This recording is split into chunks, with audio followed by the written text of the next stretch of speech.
On this episode, we're going to talk about playing Inquisitor at 54mm in 2025.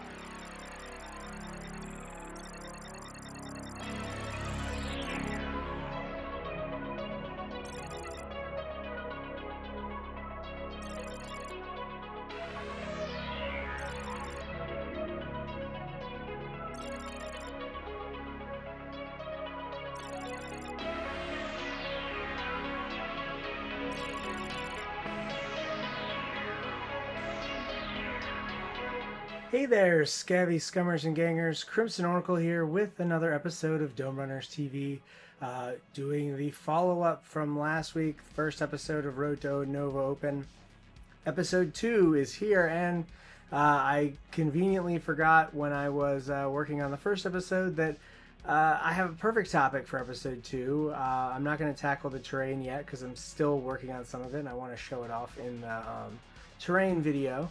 But I have a perfect topic to get into, which is Inquisitor 54. I don't know how many of my followers are aware, but I run an Inquisitor 54 event at the Nova Open, which is a 4-player event. It's small, just owing to the nature of the kind of mechanics of the game. You don't want to go too much bigger than that when you're playing at 54mm.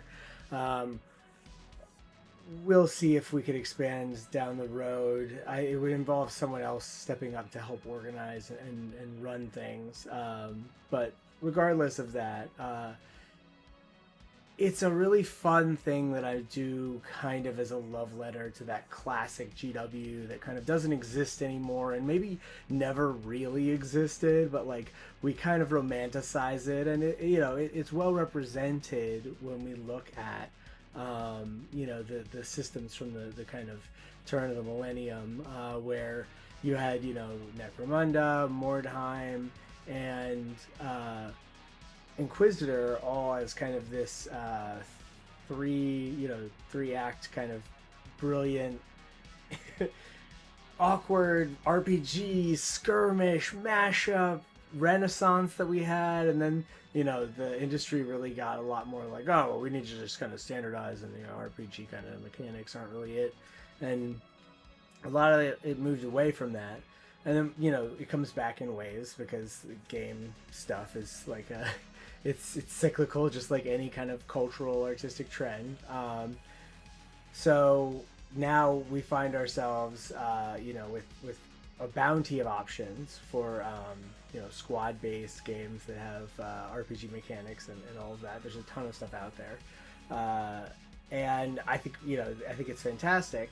Although I am still working on a system because for whatever reason none of the systems that exist right now are perfect for me personally, and so I have this sort of obsessive desire to craft something that perfectly represents what I want a game to be. So but we're not playing that game. We're playing Inquisitor. So, back on topic. Actually, we should probably throw to a title card, and everybody, like and subscribe, so that I can keep making these videos.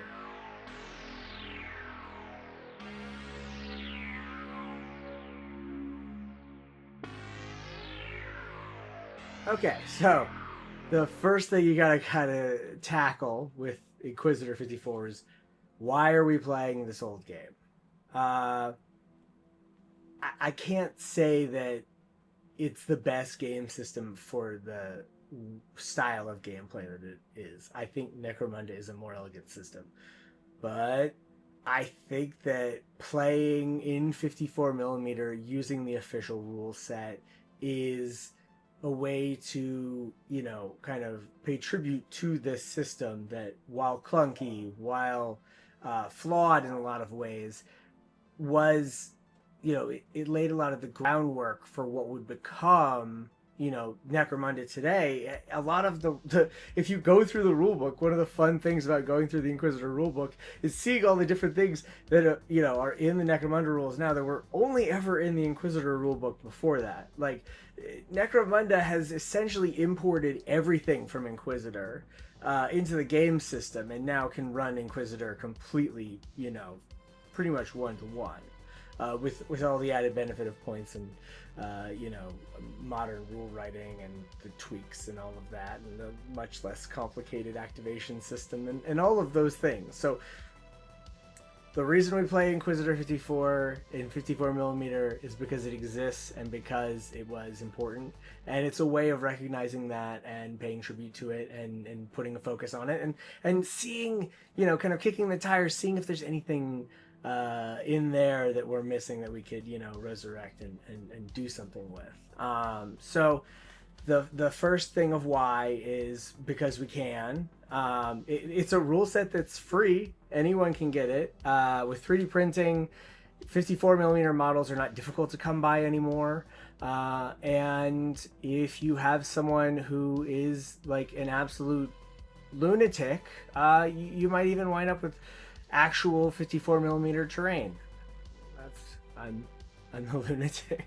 I have like 3 boards of 54mm terrain in the Nova collection, and then I opted not to use any of them this year because this year we're going to be playing on my Blackstone Fortress tiles. Now, this is an interesting thing, and I want to get into this topic of terrain because the biggest barrier you're going to run into running something in 54mm is not the models, because you can find models in that scale that you can purchase. You can find models in that scale that you can find models in any scale that you can scale to that and print, right? So those things are not major barriers. I'm already printing a large amount of stuff for an event, so I print up enough models for all of my players to play.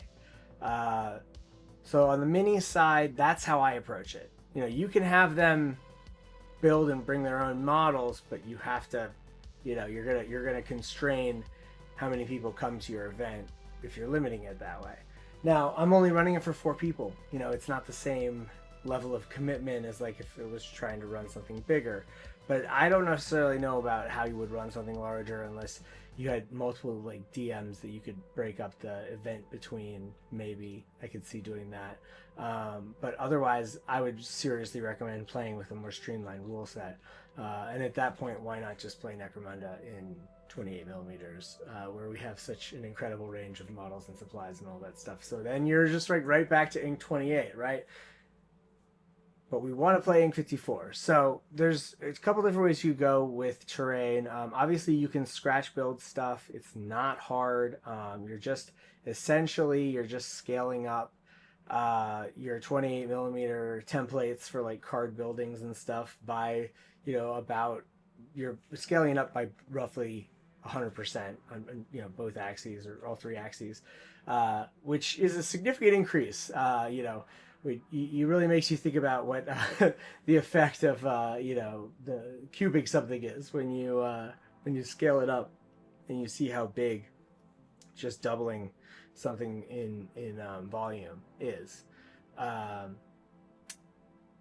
So yeah, what we're what we're kind of dealing with here is what terrain solution. So I 3D printed a lot of stuff on my FDM printer, a little bit on the resin printer, and that was really sufficient, and it was not that hard to build a few tables.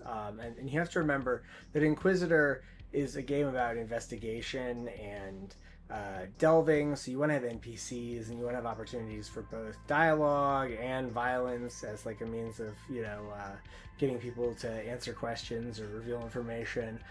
You want to give your players a lot of different opportunities. So the way I approached that was to have, essentially for last year, I won't go into too much detail of this year's game, because one of the things that I do stress about this event is that I don't reveal a lot of the details until the day of, because I like to kind of give an air of mystery around what's going to be experienced. So I'll release teasers that give away a little bit of information, but the actual stuff that you encounter on the tabletop, I will often leave the bad guy hidden until the very last minute unless it's something very obvious.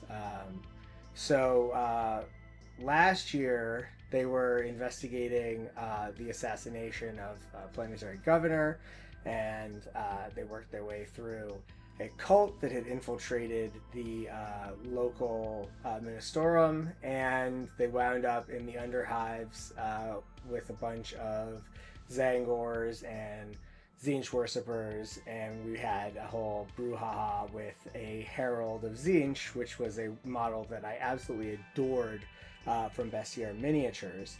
And this was a ton of fun to put on, and it got to be very theatrical. And there's something just very theatrical about playing in 54 millimeter. I've got, it's a gimmick, but like I've got surprises for this year too, and I think I could be afforded this one gimmick for these games, because it's something I have the freedom to do thanks to the kind of revolutionary modeling potential of 3D printing, that I can create things that just wouldn't be practical to sell at the size that they are. And I'm excited to put it on. So for terrain, boy, I've been rambling a little bit with this one. For terrain, we have the option of using stuff like the Sector Mechanicus kits, the stuff that has the 5-inch heights.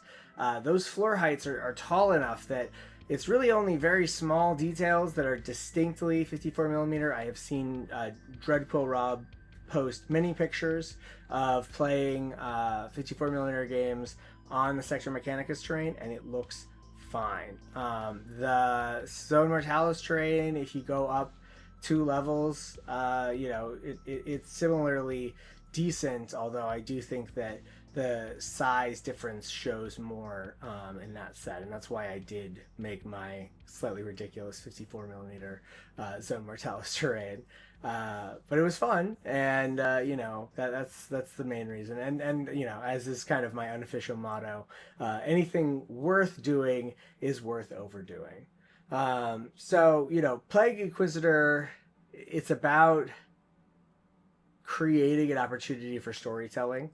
You want to have an idea of kind of why the characters are where they are, and different opportunities for them to do things, backstab each other. So I tend to have a bit of backstory for my NPCs written out, and different kind of progressions the plot can go in. You want to have kind of forking options, and you can kind of pigeonhole things a little bit with this kind of tabletop RPG, where you have, it's a more constrained game format than that kind of open-ended D&D kind of experience. Like it is ultimately an investigation, like it's a case file. It's meant to be solving a specific issue, so the story does need to stay focused on that particular element.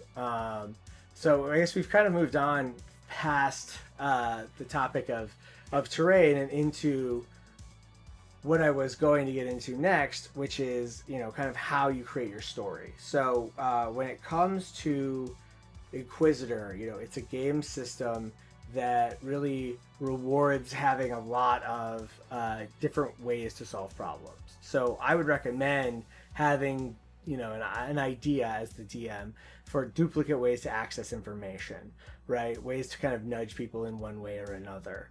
Kind of obvious choke points that give you an opportunity where it's like, oh, this is something that needs a code, so you should probably look for a code. Where would you look for a code? Well, there's a bunch of cogitators around here. You might want to check those, that kind of thing. Have an idea of the background of your characters. Don't put like a ton of effort into making custom character sheets. Keep them mostly kind of generic. The stats basically kind of middling until you get to like some boss characters. Try to figure out ways to kind of balance things out so that like you don't throw like an absolute table wipe murder session at your players, like straight out of the game. Like have opportunities to kind of meter how much aggression is going on. Don't throw everything at them at once. Get a feel for how much they could handle. Those are definitely things that I would recommend, because the odds are that if you're running this game, unless you are one of a small number of people, you have never run this game before. And most of the players, if not all of the players, have never played this game before. So that's a serious commitment. That's something you have to think about and that's something that you want to make sure you get the that you have that kind of give, that room to not overwhelm things. I know that I don't want to come across like I'm saying like you have to baby your players, but when it's a new game system that everyone's learning, keep those training wheels on a little bit as much as possible. Keep it fun, because that's the whole point of the game, right? Is it's a zany system. It's clunky, and yes, you're gonna have to do some reading. I kind of transcribed the whole thing into a document that I could search better because the PDF was not very searchable. I have created some crib notes that I could see about potentially sharing, but it's a complex game system. It's definitely not something that you're going to go in having mastered just by giving it a read through. So have the book on hand and be prepared to kind of ask questions and muddle through it together. And as long as everyone has a good attitude and is, there to kind of engage with this classic game system with an open mind, you will have a fun time, because it's a lot of fun. It's wacky and weird stuff will happen, but you will find yourself, shooting people in the head and having them, lose consciousness or lose their minds, and that kind of wackiness, or shooting people, in the groin, which is something that a lot of games, they don't have the opportunity to shoot people in the groin, and it's a detriment. It should be an option. It should be an option. I'm just saying. What else? Inquisitor 54. It's fun to make it about modeling. I think that it would be fun to get there to be enough of a community kind of doing stuff, or at least even like events and things like this, where Inquisitor 54 warbands are a thing again, and we can do like everybody brings their own warband and you have ongoing stories. Even that would be really fun. Ongoing stories between different games, between different events. Inquisitor is a game that lends itself to that kind of storytelling and writing, and I think that I saw something about another Inquisitor event, which I meant to reach out to them, but it was on social media, and I'm bad. I'm really bad at social media. Sorry, dolls. It's just not my scene, and I try my best, and I'm trying so hard to be good at Blue Sky, but I'm just not good at Blue Sky. No, I'm just kidding. I'm not good at Blue Sky, though. I don't know. I don't know. We'll get there. I have a few hundred followers, but like I have like a few thousand followers on Twitter, and the thing is that on Twitter there was no Riz there. Like 2,000 followers on Twitter was nothing. Nobody saw anything I posted. I do get more replies on Blue Sky than I probably did on average on Twitter, but whatever.